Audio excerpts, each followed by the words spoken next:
আলহামদুলিল্লাহ ওয়াহদাহু ওয়াসসালাতু ওয়াসসালামু আলা মান লা নাবিয়্যা বা'দাহু আম্মা বা'দ। যারা যেখানে জুলুম করছে, সকল জালেম আল্লাহকে ভুলে গিয়েছে এবং নিজেদেরকেও ভুলে গিয়েছে। আর যারা এসব জুলুম দেখছে, তাদের দেখে মনে হয় তারা কোনো তামাশা দেখছে। কারো কোনো প্রতিবাদ নেই, কোনো কথা নেই, চিন্তা নেই, মাথা ব্যথা নেই।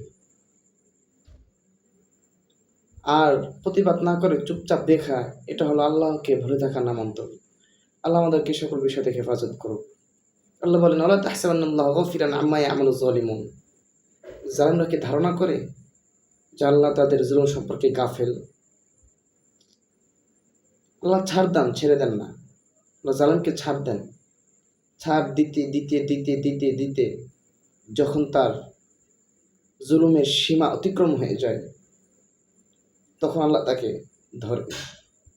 সুতরাং জালেমদের এই ধারণা করা কখনই উচিত নয় যে আল্লাহ তাআলা তাদের জুলুম সম্পর্কে গাফেল।